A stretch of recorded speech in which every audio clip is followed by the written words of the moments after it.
Welcome back to What Arty Noobs. This is an IS-4. It's a tier 10 Soviet heavy tank. It's located on the south spawn of Erlenberg, and this one is under the command of Awppenheimer. Now, on that 122mm barrel, he's got 2 marks of excellence. You can see them there, 2 stars in blue, and well, he's working for his third. Let's see if he can get it. Game started.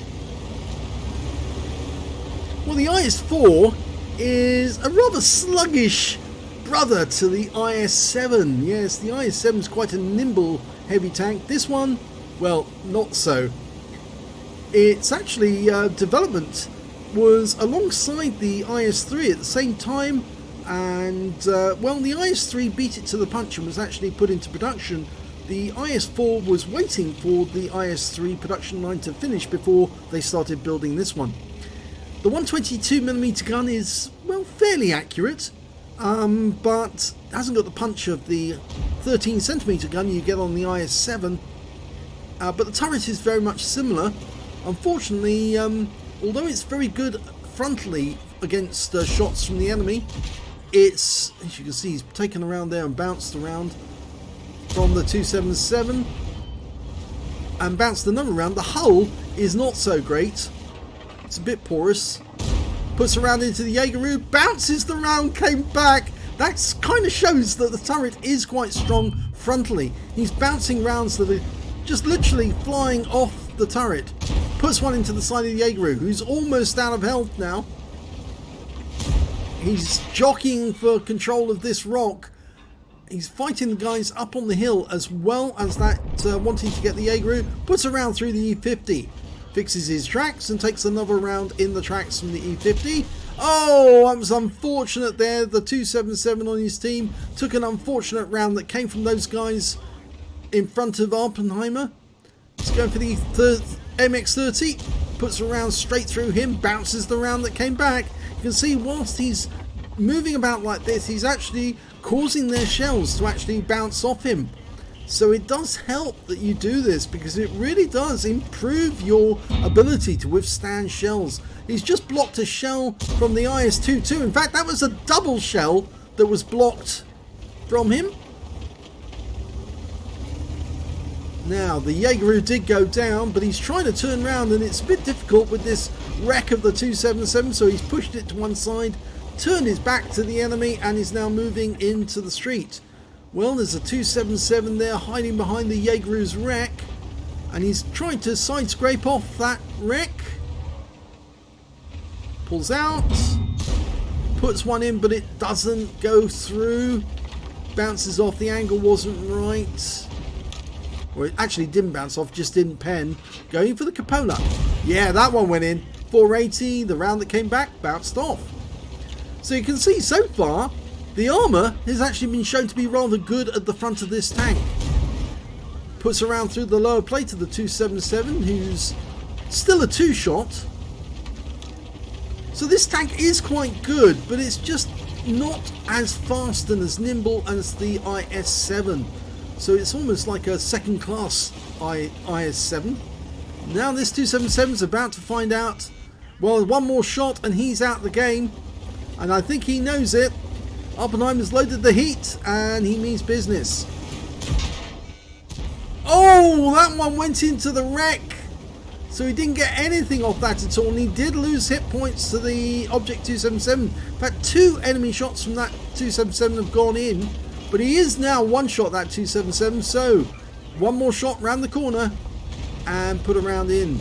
And I think he's just going to try and aim this one through the wreck. No!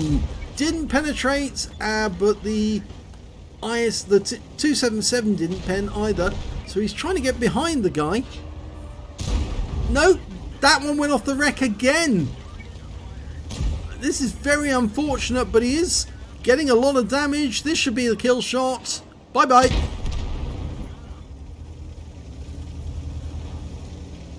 So he's got some pretty heavy tanks ahead of him, but he's got 2/3 of his hit points left, and he just misses being hit by that IS-3 too.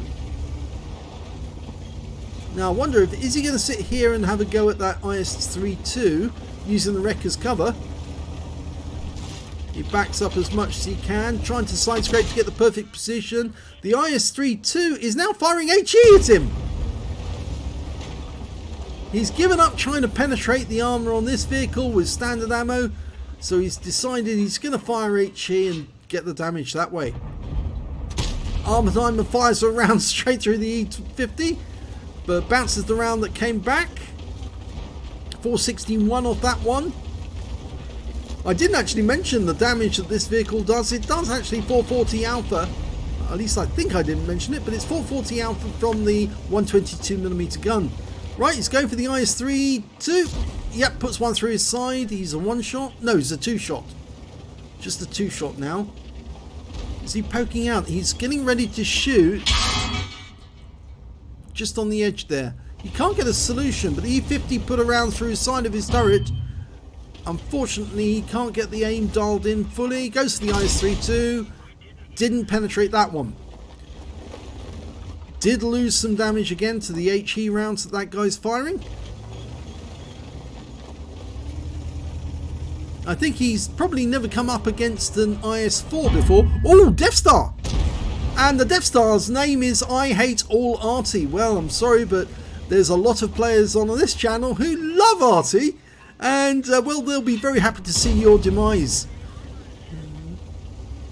Okay, pulls back out. Can he get a shot on that E50? It's going to have to be an aim shot. He pulls back before the shell can be shot. He's tempting that E50 to have a go at him. Having a quick look around the corner. That's the IS-3-2. The E50 will probably try again. He did a quick look to see if the E50 would try. The Death Star's coming up behind that E50, so he won't last very long. Just around the corner with an ST2. Oh, disappears into cover. He fires around him, but unfortunately doesn't connect. He's only got 5 rounds of standard AP left, 2 rounds of HE. So he can't really get engaged in anything big. He puts a round into the tracks. Okay, IS-3-2 puts one into him, 421, but now he's being boxed into this corner, which is not good with a T95, especially, well, he blocks the round from the T95, takes out the IS-3-2. Now would be the moment to get out of this position, because you don't want to be boxed in by this vehicle when you've got very low ammo state. Puts one into the rear of the T95. Can he take him down? Oh no, he's got an ST2 in front of him.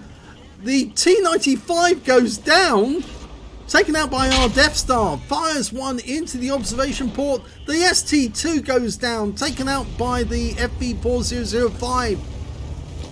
Wow, this is pretty difficult. There's a bit of a traffic jam here. He's trying to squeeze through the gap and he's got a Death Star. I Hate Arty is about to go down. In fact, I Hate All Arty is about to find out that he's going to go down to an HE round. Awppenheimer's only got 1 round left. And that's enough to finish off that enemy. He's got no ammo left now. All he can do is cap. There's still 2 enemies out there. He's got a Centurion 7-1 and a Centurion... Oh, they're both 7-1s. So he's got to wait for his teammates to take him down. There goes one of the Centurion 7-1s, taken out by the Death Star. I think Awppenheimer's just going to go trundling away to the enemy cap and sit in there and might as well pick up some cap points in the meanwhile. He can't really do anything in the battle. He's got no ammo left, but I'm amazed that he survived that encounter with the T95, because I honestly thought that that T95 was going to block him in and keep him there pinned against the wall until he killed him. But it all worked out because the Death Star was there, and that's the last kill. He's done it. Look at the holes in the front of the vehicle. Oh dear, and somebody asked for a late platoon with the Death Star. Let's have a look at the end of battle stats and see if he did it. Yes, he did it! He's got his 3rd mark of excellence from that battle. He got an ace tanker for, well, fantastic performance. A duelist, a bruiser medal. He got the 3rd mark of excellence for the IS-4. He got a fighter badge, shell-proof, fire for effect, and a hand of God for surviving the battle, having received damage from 4 different enemy tanks. And he did receive a lot of damages. Most times he was actually taking on more than one tank at once. He was engaging a Jaeger whilst firing at an IS-3-2 and an E-50, who were all determined to finish him but just couldn't get through his armour. He got a cool headed for receiving or surviving 10 ricochets or non-penetrating hits in a row from enemy tanks. He got a high caliber for dealing the most damage in that battle overall, and he also got a steel wall for blocking the most damage in the game. And of course he was bouncing rounds from every direction. His win rate from that game was 12,621. Well, no wonder he got the 3rd mark. It's an easy one when you do that sort of damage and you play that way. The only trouble he really had was with that Object 277, who was definitely a very good player, because he was trying to avoid being hit as much as he could, using the wreck for cover, trying to stay away, but in the end Awppenheimer got him. So let's have a look at team score. 7,140 hit points of damage. The highest score on the enemy team was their Centurion 7-1, who got 6,113, and the next high score after that was the Object 2684 on our team, who managed to get 4691 and a Confederate. When it came to kills, he shared the top spot with the Death Star, who got 4 kills, and the Centurion 7-1 on the enemy team. And when it came to base XP, he definitely had the highest amount, 1,349, whereas the FV4005 managed 925, and after that it was the Emil 2 with 890. And then the IS-32 on our team did 880, but it should be noticed that Centurion 7-1 did 826. He did fairly well, and the other Centurion 7-1 did a Lever Slayer's medal, so obviously he was killing superior tanks with a lower tier tank. Let's have a look at detail. He fired 30 rounds, all 30 rounds in his ammo, nothing left in the magazine after that encounter, but it was very nice that he took down I Hate All Arty, the Death Star, with a HE round right to the rear of his turret.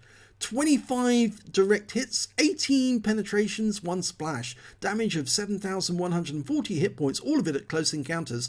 28 hits received from the enemy, only 5 of which penetrate, but you saw some of those shots went in through the front armour, and they were heat rounds that went in. 21 non-penetrating shots and 3 shots by way of splash damage as well. 8,150 hit points of damage blocked by the armour. So it shows that the IS-4 hull is actually quite good, so long as you don't come up against something like a Object 277 who's firing heat back at you. 3 enemy vehicles spotted, 7 enemy vehicles damaged, 4 killed, and 268 hit points of damage assistance. He earned 101,054 credits on a premium count, got 50,527 personal reserve. So his total, 151,580 credits. But here is the rub. After all of that, with the repair, the ammunition resupply, and the consumables, he actually made a small loss. 3,559 credits. But he won't be worried about that, because he'll make that back in absolutely no time at all. 4 bonds for the awards, and 2,023 XP. And there was no multipliers, so that's all the experience points he took away. But what a fantastic 3rd mark to take away on the barrel. He's now got the purple stars. And, well, he's going to be a formidable opponent in this tank whenever he plays it again. And it just goes to show the IS-4, so long as you keep your front to the enemy, and they're just going to bounce the shells off the front of your turret and your armour, so long as they're not firing heat. If they fire heat at you, you're in trouble. And that 277, yep, that's what he was doing.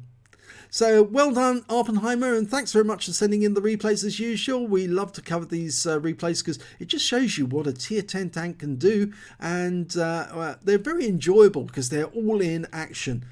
So if you enjoyed this replay, please give this video a like and do subscribe to our channel. We're only a small channel, but we do feature some really great replays. Thanks for watching.